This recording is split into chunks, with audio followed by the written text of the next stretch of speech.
సిరిసిల్ల పట్టణంలో కాంగ్రెస్ పార్టీ పట్టణ అధ్యక్షుడు చొప్పదండి ప్రకాష్ ఆధ్వర్యంలో ప్రెస్ క్లబ్లో మీడియా సమావేశం ఏర్పాటు చేసి మాట్లాడారు.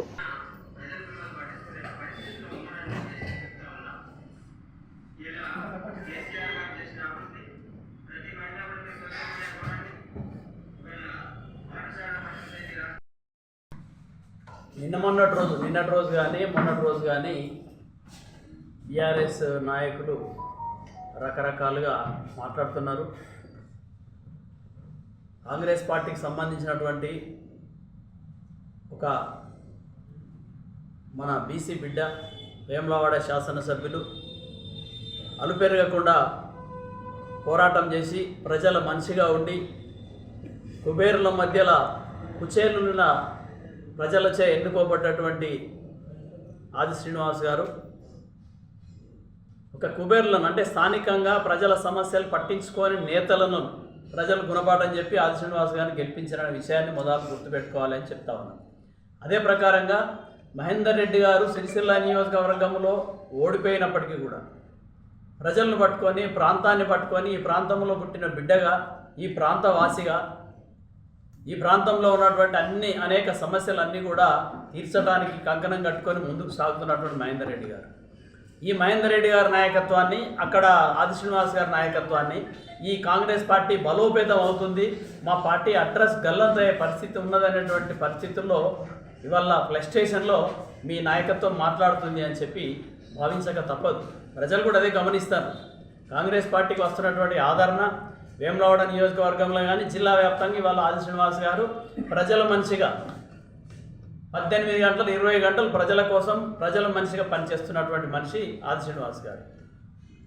సిరిసిల్ల నియోజకవర్గంలో శాసనసభ్యులు కాంగ్రెస్ పార్టీ లేనప్పటికీ కూడా ఆది శ్రీనివాస్ గారు మహేందర్ రెడ్డి గారు ఇద్దరు కలిసి ప్రజలకు సంబంధించినటువంటి అనేక సమస్యలను పరిష్కరించే దిశగా ముందుకు సాగుతూ ఉన్నారు. అది ప్రజలకు తెలుసు. కాబట్టి మీరేంటంటే జీర్ణించుకోలేకపోతాను.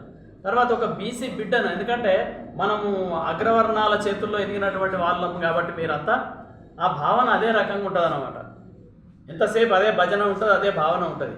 ఒక బీసీ బిడ్డ ముందడికి వచ్చిండు, ఎదిగిండు, మరి ప్రజలచే ఎన్నుకోబడ్డాడు, ప్రజలకు 24 గంటలు అంకితమై సేవ చేస్తున్నటువంటి మనిషి మహేందర్ రెడ్డి గారు. ఒక విద్యావంతులు, తెలంగాణ ఉద్యమకారుడు, ఉద్యమంలో పాల్గొని ఆయన సీటును హైజాక్ చేసినటువంటి మీరు వాళ్ళను విమర్శిస్తారు.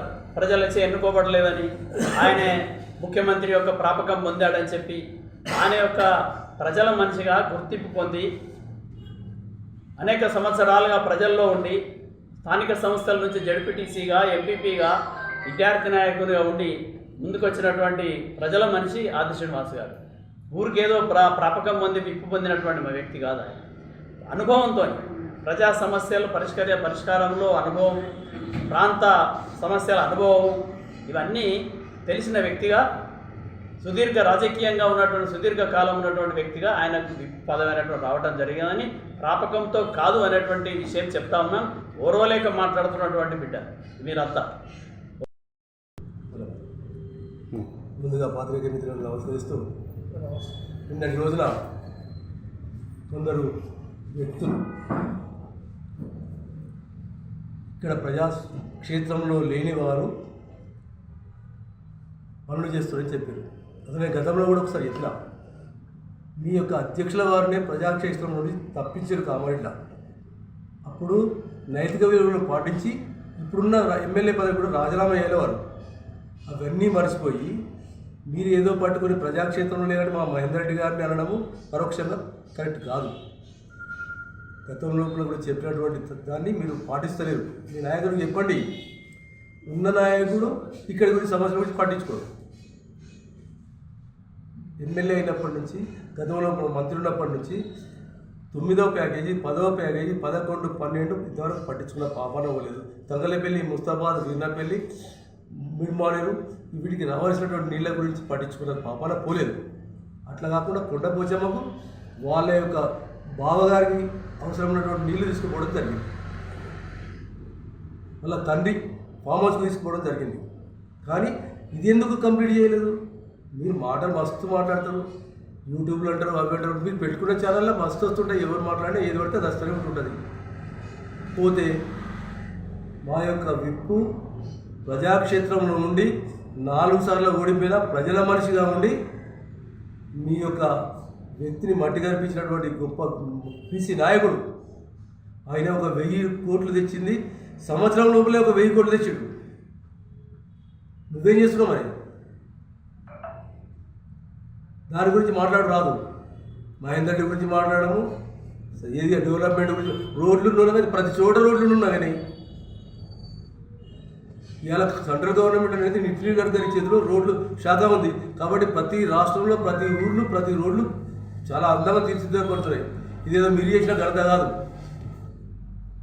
మహేందర్ రెడ్డి గారు ఇప్పుడు ప్రస్తుతం ప్రజాక్షేత్రంలో వండుకుంటూ ప్రజలకు సేవ చేస్తున్నటువంటి వ్యక్తి. ఈ మొన్న 1000 కోట్లు రావడానికి కూడా మహేందర్ రెడ్డి కూడా పాత్ర ఉంది ఇందులో. ఆది శ్రీనారాయణుడు ఒక భయంకరమైన వ్యక్తి. ఆయన పని ముట్టుకున్నాడంటే పూర్తయ్యేదాకా ఉంటున్నాడు. ఆయన ముఖ్యమంత్రి గారిని మెప్పించి కానీ ముఖ్యమంత్రి ప్రాపకం పొంది విప్పుగాలే విలువలను బట్టి విప్పండి ఆయన. అలాంటిది మీరు ఓర్చుకోలేక నోచుకోలేక ఒక బీసీ బిడ్డలు అయి ఉండి కదా ఇట్లా మాడుతున్నారు. కొంచెం తెలుసు, మీరు ఆలోచించి మాట్లాడారు. ఫస్ట్ ఎప్పటికీ ఎవరు పడితే వాళ్ళని పడితే ఇప్పుడు కాదు.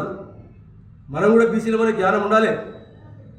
పార్టీలు ముఖ్యం కాదు, ప్రజలు ముఖ్యము, వ్యక్తి ముఖ్యం. మీ యొక్క వ్యక్తిత్వం కోసం, మీ వ్యక్తిత్వాన్ని నిలుపుకోవడం కోసం మాట్లాడుతున్నారు తప్ప ఇంకొకటి కాదు మీరు. మరి ఇక్కడ ఉన్నటువంటి సమస్యల గురించి ఈ నాయకుడు మరి ఎప్పుడైనా పోయి మాట్లాడుతుండా అసెంబ్లీలో? మరి ఇక్కడ అభివృద్ధి గురించి మాట్లాడమను, అది లేదు కదా. మరి ఇలా యారంటీ డిపో గురించి మాట్లాడుతున్నారు. 30 సంవత్సరాల నుంచి యారంటీ డిపో కలలు కంటున్నారు. 10 సంవత్సరాలు 9.5 సంవత్సరాల నుంచి అధికారంలో ఉన్నారు. మరి ఎందుకు తెలియదు? తెచ్చిపెట్టలే. వేములవాడ ఒక క్లస్టర్, అది క్లస్టర్ చేనేత క్లస్టర్ కాబట్టి వేములవాడలో పెట్టడం జరిగింది. వేములవాడలో పెడితే మీకు కుంపలన్నీ మురిగిపోయినట్టు వేములవాడలో పెట్టిరు, ఇక్కడ పెట్టలేదు. చాతగా అదేందా 1000 కిలోమీటర్లకి వెళ్ళి తెచ్చుకుంది పోయి 12 కిలోమీటర్లకి వెళ్ళి ఒక అందుబాటులో ఉన్న క్షేత్రంలో పెడతారు, అనుకూలమైనటువంటి క్షేత్రంలో పెడతారు. ఇవన్నీ మీరు మానుకోరి. అభివృద్ధికి సలహాలు ఇవ్వండి, అభివృద్ధికి సహకరించండి. మీరు చెప్తే మేము కూడా వినడానికి తయారున్నాం. కానీ ఈ దీక్షా దివస్ అనుకుంటా, ఈ పీరుల మీద ఏరుకుంటా మాటలు మాట్లాడద్దు. దాన్ని ఏదో మళ్ళీ సొమ్ము చేసుకుందామని దీక్షా దివస్లో ఒక దాని గురించి మాట్లాడుతున్నారు. మీకు ఇవే పనులు ఇక ఎట్లా సెంటిమెంట్ మీద చెప్పకుండా మర్చిపోని సెంటిమెంట్లు బంధు చేయరిగా దుకాణం. మిమ్మల్ని ఇక ముందైనా అని సలహాలు ఇచ్చి మంచి పనులను కోరుతున్నారు. జీర్ణించుకోలేకపోతున్నారు.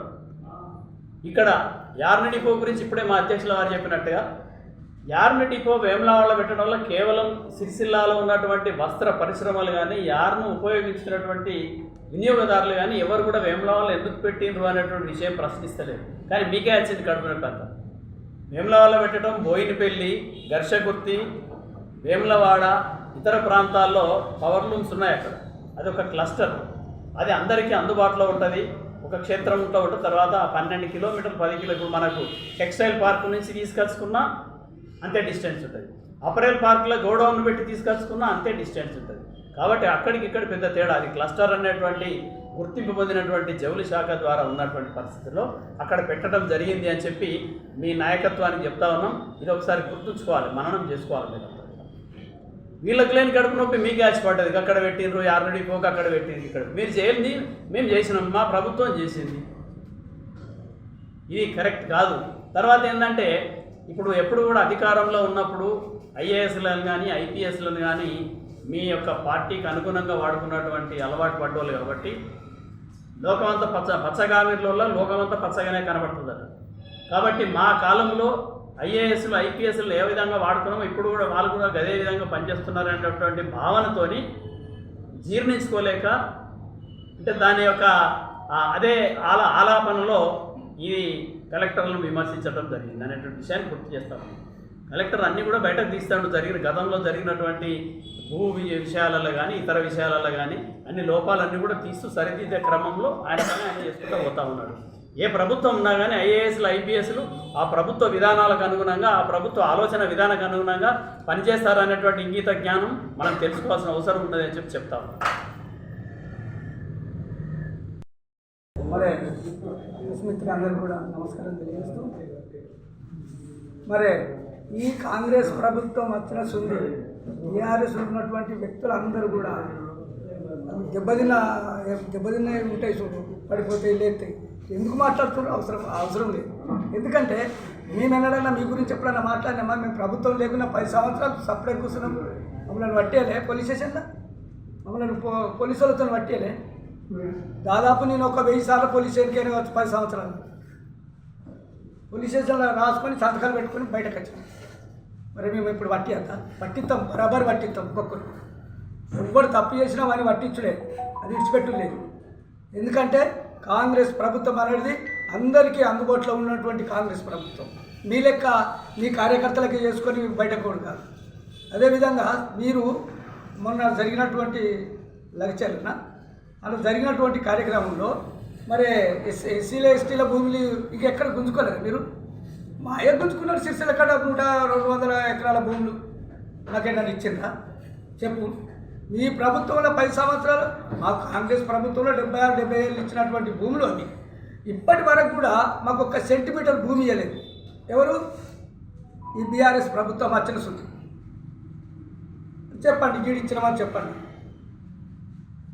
కానీ ఇచ్చిన వాళ్ళను అనద్దు, గుంజుకుంటుంది. సరే గుంజుకున్న తర్వాత నువ్వు ఎవరికి ఇవ్వాలి? అవి ప్రభుత్వానికి అన్ని ఇవ్వాలి, ప్రభుత్వ పని కోసం అన్ని ఇవ్వాలి, ప్రభుత్వాల అవసరాల కోసం ఇవ్వాలి, లేకుంటే ఎస్సీలకి ఇవ్వాలి. నువ్వు వేరేలకు సంఘాలకు ఇచ్చుకుంటా అలా మన్ననాలు పొంది మా భూములు పేదోళ్ళ దగ్గర గుంజిన భూములు వాళ్ళకి ఇచ్చి మీరు మన్ననాలు పొందుడు పద్ధతి కాదు. కేటీఆర్ మీరు చేసినటువంటి కార్యక్రమంలో మా ఉసురు ఫస్ట్ ఉంటాయి. ఎందుకంటే ఒక ఎస్సీల భూములు గుంజుకున్న వాళ్ళు ఎవరు కూడా బాగుపడలేదు. బాగుపడ్డా వాడు ఎన్నడో అవుతాడు, దెబ్బతింటాడు. ఇప్పటికి చెప్తున్నా, ఎస్సీల భూముల మీరు ఎందుకు వస్తారు? కానీ ఇప్పుడు మేము కూడా అదే ప్రయత్నంలో ఉంటాం. మేము కూడా ఏదైనా ఫ్యాక్టరీలు పెట్టాలి, అందరికీ నౌకర్లు రావాలి, అందరూ మంచిగా ఉండాలనే ఆలోచనతో చేస్తాం. చేస్తే అది మీరు పద్ధతి కాదు, మీది ఇది కాదు. మీరు చేసినంత పద్ధతిగా ఉంది. మీరు సిద్దిపేటలో ఒక 20 పెట్టుకొని చచ్చిపోయింది, 20 గుంటలు నుండి 20 గుంటలు గుంజుకుంటే గటువంటి పనులు చేయకూడదు. మీ ప్రభుత్వం నేను ఎన్నడో చెప్పినాయి, ఒక 6 నెలల ముందరనే చెప్పినాయి, మీ ప్రభుత్వం అనేది ఇక రాదు అని. ఇప్పటికి చెప్తున్నా, ఎన్నడూ కూడా ఈ ప్రభుత్వం మళ్ళా పవర్లోకి రాదు అని చెప్పి వాళ్ళందరూ కూడా గుండె మీద చేసుకొని చెప్పాలి అని చెప్తున్నా. వాళ్ళు ఆలోచించాలి. ఎందుకంటే మీ హయాంలో ఖమ్మంలో ఉన్నటువంటి మిర్చి రైతులను తీసుకుపోయి జైలు వేసిన ఆడవాళ్ళని మొగోళ్ళని అందరు, అరే మేమేమన్నా జైలు ఎత్తుమావా? ఏమన్నా చేస్తుమా? మమ్మల్ని ఎన్నోసార్లు పోలీస్ స్టేషన్కు మా ఇళ్ళలో రాకుండా హౌస్ అరెస్టు ఇవన్నీ చేసినటువంటి వ్యక్తులు మీకు తెలియదా? మేము ఇట్లా చేసినాం, వాళ్ళు కూడా ఇట్లా చేస్తారని తెలియదా? కాబట్టి దయచేసి మీరందరూ కూడా టీఆర్ఎస్ వాళ్ళందరూ కూడా ఆలోచించాలి. కాంగ్రెస్ ప్రభుత్వం మీద బురద జల్లే ప్రయత్నం చేయకండి. మీరు మీ కార్యక్రమం చేసుకొని మీ క్యాడర్ను పెంచుకొని మేము వద్దట్లేదు. కానీ ఒకళ్ళ మీద బురద జల్లి మీ క్యాడర్ పెంచుకుంటా అంటే మీకు న్యాయం కాదు. అది కూడా మీకు దెబ్బ తగులుతుందని చెప్పి తెలియజేస్తున్నాను. గుడ్.